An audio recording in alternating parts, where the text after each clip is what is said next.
Hello. So I'm taking a look at 21st century Foss. I love this style of art. Chris Foss, Dragon's Dream. This was published in '78.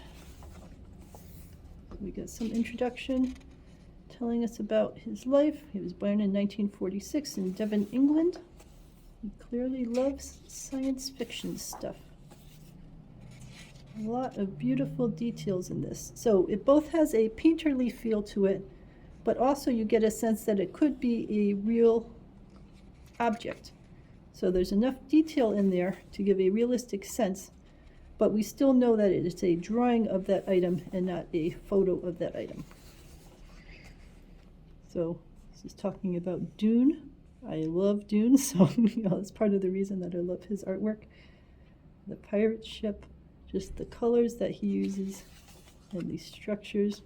Guild merchant ship, the Emperor's palace. This is a guild tug, and Leto's car.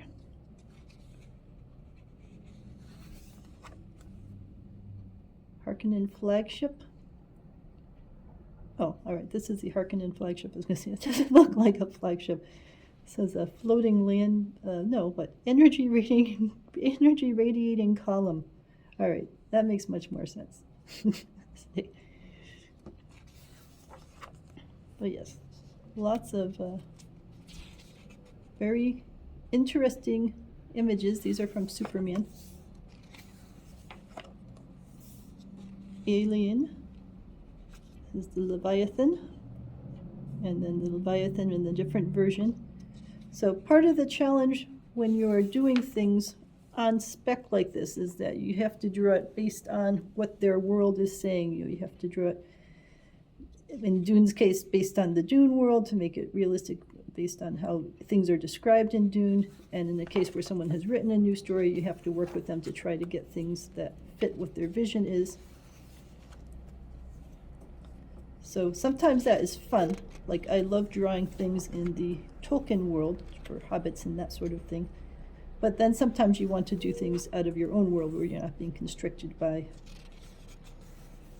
what someone else's vision of the world is.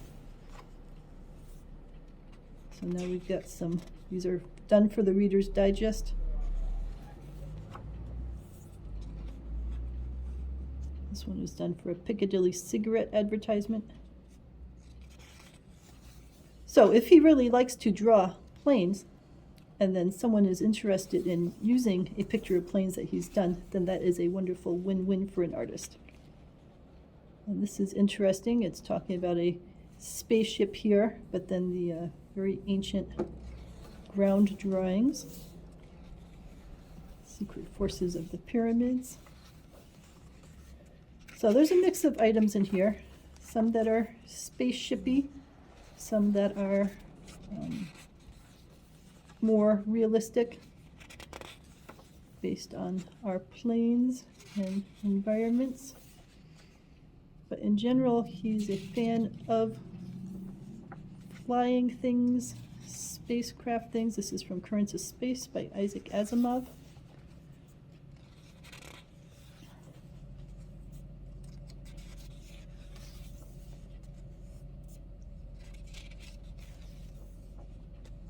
So if you're a fan of spaceships and space vehicles and all of that kind of stuff, you will have quite a lot of ideas to work with, and you'll be able to see in full detail with the rich color saturation exactly how he achieves some of these effects to be able to give that three-dimensional feel, to give a sense that this is a real object that is flying through space. The end of eternity.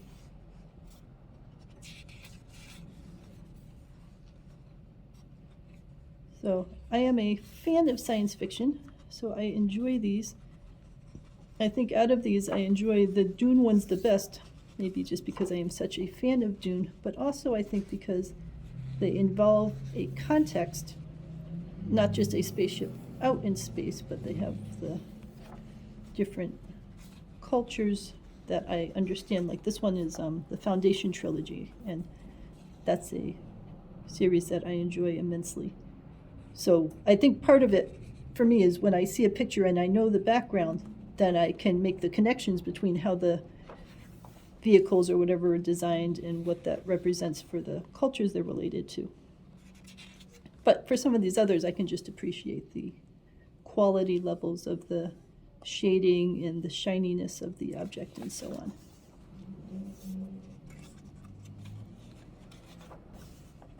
So we've got a good range of images presented. Nice quality paper, nice quality printing. The saturation levels are very rich. I mean, look at this red. So he does a very good job in his area that he likes to create. So record cover.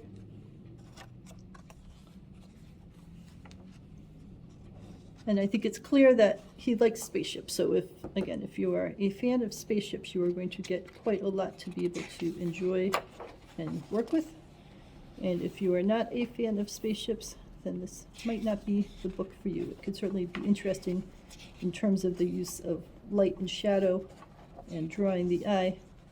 But I think that there'll be, so many other books out there that you might be able to find other books that have details of items that you're more interested in seeing. All right, so we'll just go back to the June pictures for a second. Because that's still Superman. Here we go. When I look at these, I think, again, it's probably because I know the story so well, and I know the different cultures and factions and everything involved, that when I look at these, I see all those other details and I understand the context. So in that sense, these aren't that much different from the other spaceship images in the book. They don't have that much more background information or landscapes or anything else. It's just that as a reader, I understand all of those other things.